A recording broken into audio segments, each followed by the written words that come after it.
नमस्कार विद्यार्थियों, आज के इस YouTube चैनल पर आप सभी का स्वागत है।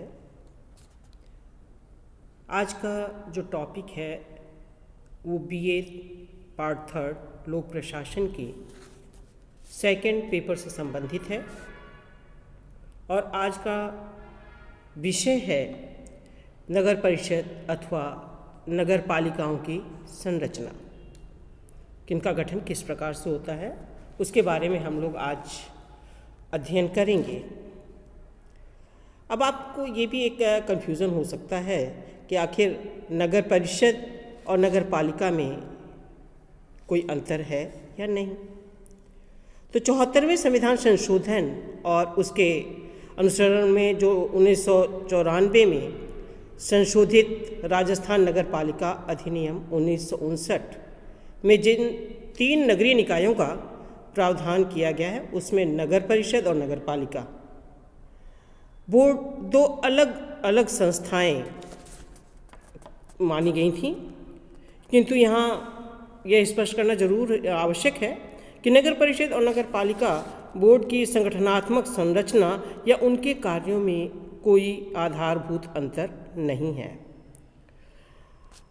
राजस्थान में नगर परिषद नगर पालिका का ही प्रथम श्रेणी का रूप है, जिसका गठन 1 लाख से अधिक किंतु 5 लाख से कम की जनसंख्या वाले नगरीय क्षेत्रों में किया जाता है। मतलब नगर परिषद जो है, जो वहाँ पर उसकी जो स्थापना की जाती है वो 1 लाख से अधिक और 5 लाख से कम पर नगर परिषद की स्थापना की जाती है। इसकी दूसरी तरफ अगर हम देखें तो नगर पालिका या नगर पालिका बोर्ड जिन नगरीय निकायों में स्थापित किए जाते हैं वे जनसंख्या की दृष्टि से उनसे छोटे क्षेत्र होते हैं, अर्थात 1 लाख की कम जनसंख्या पर नगर पालिकाओं की स्थापना की जाती है और 1 से 5 लाख की जनसंख्या की जिस नगरीय क्षेत्र की होती है वहाँ नगर परिषदों की स्थापना की जाती है। राजस्थान में जो इनकी स्थिति है, इन दोनों इकाइयों में गठन के आधार पर अंतर सामान्यतः बहुत कम ही है। नगर परिषद में कार्यरत प्रशासक को आयुक्त या मुख्य कार्यकारी अधिकारी के नाम से जाना जाता है और वहीं नगर पालिका बोर्ड में उसे अधिशासी अधिकारी के नाम से जाना जाता है। इसी अंतर के अलावा अगर हम देखें तो नगर परिषद और नगर पालिका में संरचना या कार्यों से संबंधित कोई अंतर नहीं पाया जाता है। इसलिए मैं बताना चाहूँगी कि 74वें संविधान संशोधन के अनुसरण में राजस्थान राज्य में बड़े आकार के नगरीय क्षेत्रों में नगर निगम और छोटे आकार के नगरीय क्षेत्रों में नगर परिषद का गठन करना स्वीकार किया गया है, किंतु नगर पंचायत की अपेक्षा नगर पालिका बोर्ड का गठन किया गया है। नगर परिषद और नगर पालिकाओं की संरचना की अगर हम बात करें तो नगर निगम की तरह ही इसके संगठन को स्पष्ट करने के लिए 4 भागों में विभाजित कर सकते हैं। पहला है परिषद, जो कि निर्वाचित निकाय होता है और विभिन्न वार्डों में से वार्ड मेंबर्स जो है इसमें सम्मिलित होते हैं। उसके बाद अध्यक्ष और उपाध्यक्ष होते हैं।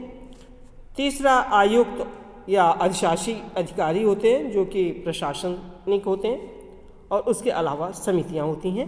तो इन चारों बिंदुओं के अंतर्गत नगर पालिका या नगर परिषद के संगठन के बारे में मैं यहाँ स्पष्ट करूँगी।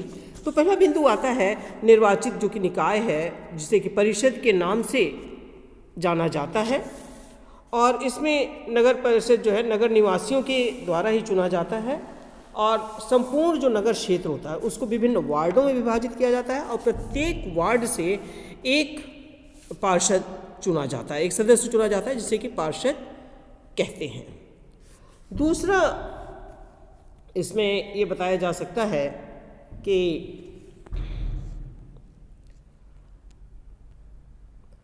दूसरा ये जो पद चुना जाता है ये वयस्क मताधिकार के आधार पर चुनाव किया जाता है। वार्ड और सदस्यों की संख्या राज्य सरकार द्वारा निर्धारित किया जाता है। सरकार इनकी संख्या में वृद्धि भी कर सकती है, कमी भी कर सकती है। 1993 तक ये प्रावधान था कि यदि निर्वाचन द्वारा परिषद में महिलाओं का प्रतिनिधित्व नहीं हो पाता तो 2 महिला सदस्यों को मनोनीत किया जा सकता था।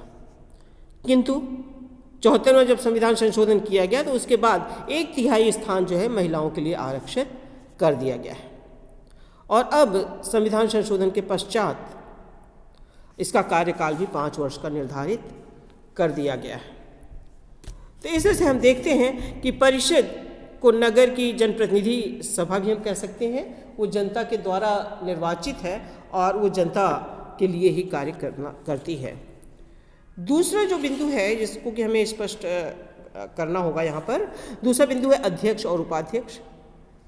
तो जो जनता के निर्वाचित सदस्य होते हैं उनमें से ही अध्यक्ष एवं उपाध्यक्ष का चयन किया जाता है। 2009 से पहले नगर की जो व्यस्त जनता थी वो अपने सदस्यों में से अध्यक्ष तथा उपाध्यक्ष परिषद के लिए निश्चित अवधि के लिए करती थी। किंतु अब राजस्थान नगर पालिका नियम 2009 से अध्यक्ष और सभापति का निर्वाचन जनता द्वारा प्रत्यक्ष रूप से किया जा रहा है। नगर परिषद का अध्यक्ष परिषदों की बैठकों की अध्यक्षता करता है और साथ ही कई उत्तरदायित्वों का निर्वहन भी करता है। और ये भी देखा जाता है कि नगर पालिका का सरकार या जनता से होने वाला जो पत्र व्यवहार है वो इस अध्यक्ष के माध्यम से ही किया जाता है। तो इस तरह से ये अध्यक्ष वर्तमान में जनता के द्वारा ही चुने जाते हैं। और अब देखा जाता है कि जो अध्यक्ष पद पर आरक्षण है उसका भी उल्लेख किया गया है संविधान संशोधन जो अधिनियम है 74 संविधान संशोधन के द्वारा कि नगर पालिका और परिषदों के जो अध्यक्ष हैं उनके नियम धारा 65 में यह व्यवस्था की गई है कि राज्य की नगर पालिकाओं के अध्यक्ष के पदों पर अनुसूचित जातियों, जनजातियों व महिलाओं के लिए राज्य सरकार द्वारा समय समय पर निर्धारित प्रावधानों के अनुसार आरक्षण प्रदान किया जाता है। राज्य की किन पालिकाओं में यह स्थान आरक्षित होंगे उसका निर्णय भी राज्य निर्वाचन आयोग करता है। अनुसूचित जाति व जनजातियों के लिए अध्यक्ष के पदों के लिए आरक्षण उन वर्गों की जनसंख्या के घनत्व वाले निकायों में और महिलाओं के लिए पूरे राज्य में किया जाता है। यह ऐसा प्रावधान है इसमें। और अध्यक्ष पद के लिए एक ये भी उल्लेखनीय तथ्य है कि अध्यक्ष अपने पद से स्वयं त्याग पत्र भी दे सकता है तथा किन्हीं परिस्थितियों में यदि परिषद से अगर परिषद चाहे तो वो पद मुक्त भी कर सकती है। इसका तात्पर्य यह हुआ कि अध्यक्ष अपनी मनमानी नहीं कर सकता और अध्यक्ष अगर जो भी बैठकें समय समय पर इसकी आयोजित की जाती हैं और बैठकों की अध्यक्षता सामान्यतः अध्यक्ष द्वारा किया जाता है और उसकी अनुपस्थिति में उपाध्यक्ष के द्वारा चुना बैठकों की अध्यक्षता की जाती है।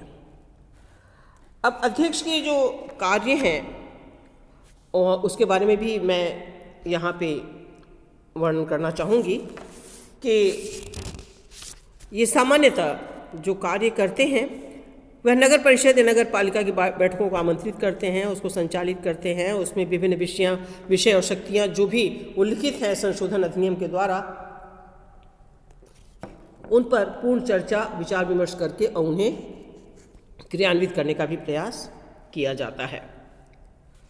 अब दूसरा जो बिंदु आता है वो है अध्यक्ष एवं उपाध्यक्ष का तो चुनाव हो ही जाता है प्रत्यक्ष।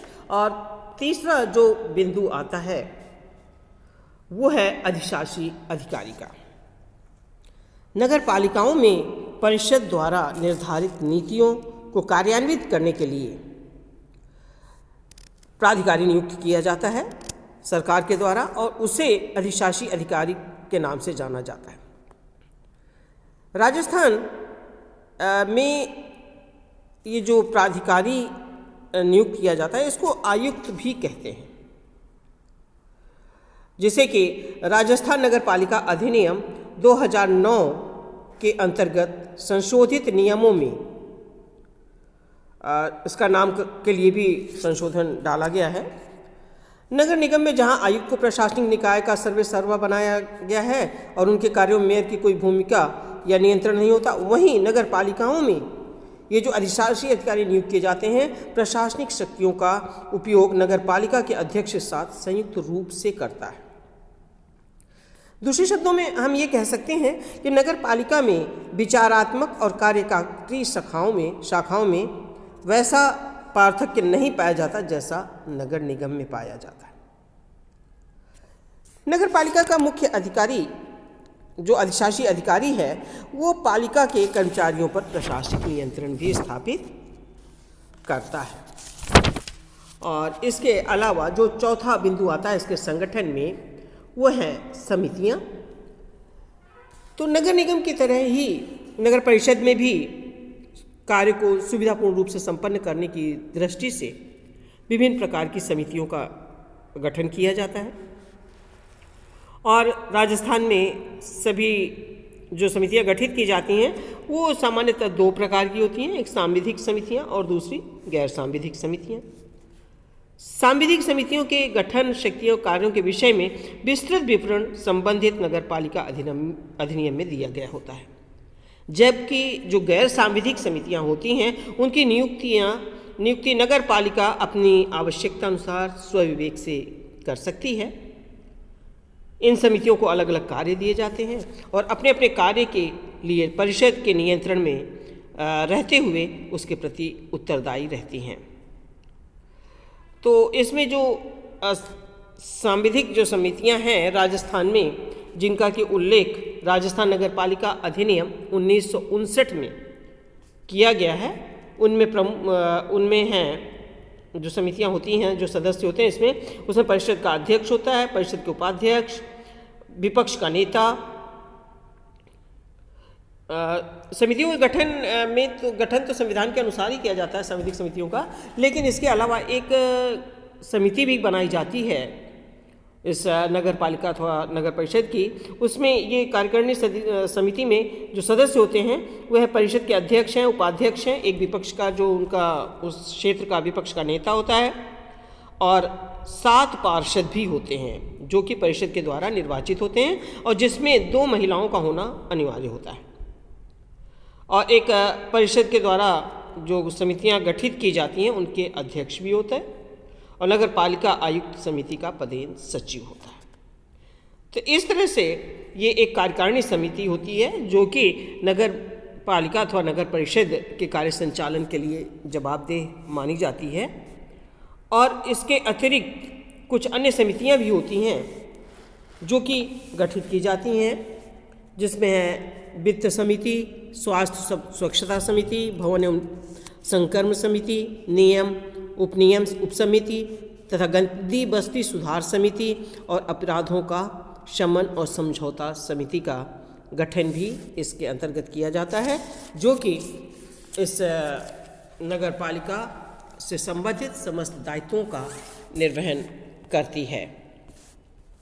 तो इसके अलावा समय समय पर कुछ अन्य समितियों की भी स्थापना की जाती है, जैसे उसमें कह सकते हैं स्वास्थ्य स्वच्छता समिति होती है, भवन और ये सब जो समितियां होती हैं उनकी भी स्थापना समय समय पर की जाती रहती है। उम्मीद है आपको ये चैप्टर समझ में आ गया होगा। और आपको एक चीज़ और भी ध्यान दिलाना चाहूँगी कि समय समय पर जो भी आपको पढ़ाया जा रहा है ऑनलाइन, उसके विषय में प्रश्न भी ग्रुप में शेयर किया जा रहा है और उन प्रश्नों के उत्तर मेरे मेल आईडी पर भेजें, जिससे कि मैं चेक करके और आपको बता सकूं कि उसमें क्या कमियां हैं और क्या संशोधन किया जाना चाहिए। इन्हीं शब्दों के साथ धन्यवाद।